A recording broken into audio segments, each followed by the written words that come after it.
ही आहे राजस्थानची खास फेमस मिठाई घेवर आणि हे घेवर फक्त श्रावण महिन्यातच बनवले जातात.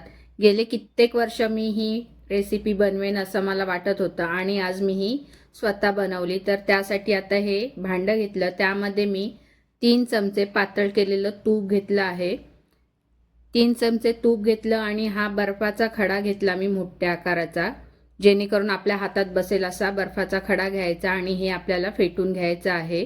साधारण 5 मिनटं आपल्याला हे फेटून घ्यायचं आणि त्यातलं पाणी काढून टाकायचं आहे. बघा, हे असं पांढरं झाल्यानंतर पुन्हा आपल्याला हे हाताने पुन्हा 5 मिनटं फेटून घ्यायचं आहे. म्हणजे एकदम क्रीम जशी असते ना, तसं आपल्याला हे तयार करून घ्यायचं आहे.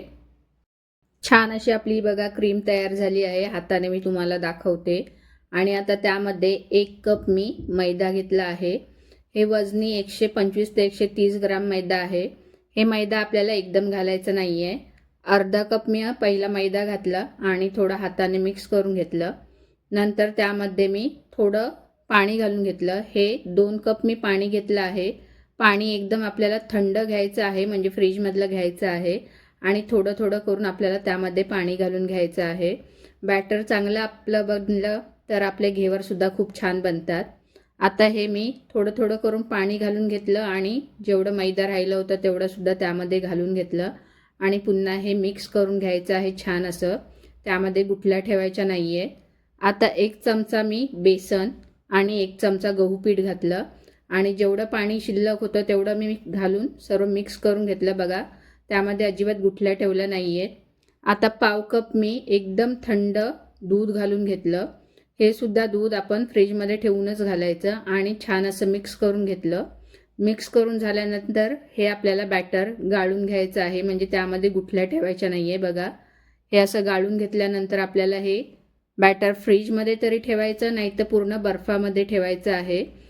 आणि त्यामध्ये अर्ध्या लिंबूचा रस घालून हे पुन्हा मी एकत्र करून घेतलं आणि बर्फामध्ये ठेवलं. शक्यतो हे बॅटर बनवायच्या अगोदर आपल्याला रबडी आणि पाक तयार करून घ्यायचा आहे. तर मी आता रबडी तयार करते आहे. 1 लिटर दूध घेतलं, त्यामध्ये मी 20 ग्राम दूध पावडर घालून घेतली आणि चांगलं आपल्याला हे आटवून घ्यायचं आहे. त्यानंतर मी अर्धा वाटी साखर घातली, तुम्ही तुमच्या आवडीनुसार घाला, आणि थोडीशी वेलची पावडर घातली. ही वेलची मी कुटूनच घातली आहे. आणि ही बघा घट्ट अशी आपली रबडी तयार झाली. रबडी तयार झाल्यानंतर मी पाक तयार करते आहे. तर त्यासाठी 1 वाटी साखर आणि 1 वाटी पाणी घेतलं आणि आपल्याला साधारण 5 मिनटं हे गॅसवरती उकळवून घ्यायचं आहे. आपल्याला घट्ट 1 तारी किंवा 2 तारी पाक करायचा नाही आहे, फक्त आपल्याला हे शिजवून घ्यायचं आहे. गुलाबजामला जसं आपण करतो पाक, त्याप्रमाणेच हा पाक तयार करायचा आहे. आणि हे दोन्हीसुद्धा आपण अगोदर तयार करून घ्यायचं आहे. तर आता मी उंच असा कुकर घेतला आहे, म्हणजे ते बॅटर टाकताना वरती तेल अंगावरती पण आपल्या उडत नाही आणि गॅससुद्धा खराब होत नाही. तर त्यासाठी उंच असंच आपल्याला भांडं घ्यायचं आहे आणि जाड तळाचं भांडं घ्यायचं. तूप किंवा तेल यामध्ये आपण हे घेवर तयार करू शकतो. शक्यतो तुपामध्येच घ्या, तुपाची चव खूप छान येते. आणि फुल गॅसवरती हे आपल्याला घेवर तयार करून घ्यायचे आहेत. तूप चांगलं गरम झालेलं आहे आणि त्यामध्ये हे चमचा भरून पहिला आपल्याला हे बॅटर घ्यायचं आणि थेंब थेंब असं टाकत राहायचं आहे. जोपर्यंत साधारण 4 ते 5 चमचा आपल्याला हे बॅटर त्यामध्ये टाकायचं आहे. आपण थोडं बॅटर टाकल्यानंतर बुडबुडे सर्व वर येतात, ते पूर्ण शांत झाल्याशिवाय आपल्याला बॅटर टाकायचं नाही आहे. पूर्ण शांत झाल्यानंतरच थोडं थोडं असं बॅटर टाकत राहायचं आणि मध्ये थोडं लाटण्याने आपल्याला हलवून घ्यायचं, म्हणजे तेल किंवा तूप जे गरम झालेलं असेल ते पूर्ण घेवरला लागून जाईल. आणि एखादा खोल असा चमचा घ्या आणि मधलंच तेल काढून साईडने त्याला ओता, म्हणजे चारी बाजूने आपला घेवर चांगला भाजून निघेल. आणि लाटण्याने साईडच्या कडा हलक्या हलक्या हाताने आपल्याला प्रेस करायच्या आहे, म्हणजे तो घेवर चांगला डीप होईल आणि छान असा फ्राय होईल. बघा, त्याचा कलरसुद्धा छान असा येतो आणि आपल्याला समजतं जिथपर्यंत त्याचे बुडबुडे कमी होत नाही तिथपर्यंत आपल्याला ते घेवर काढायचे नाही आहेत. आता पूर्णपणे असे घेवरचे बुडबुडे यायचे बंद झाले की आपल्याला हलक्या हाताने लाटण्याने ते काढून घ्यायचे.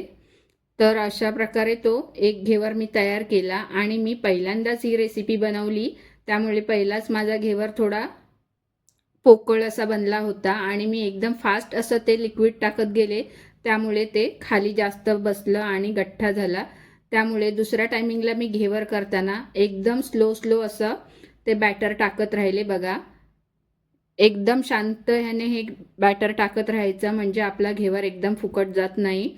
आणि पहिल्यांदाच केली आहे मी रेसिपी, त्यामुळे मला काही एवढा अनुभव नव्हता, पण पहिल्यांदाच बनवून सुद्धा खूप छान असे हे घेवर बनले.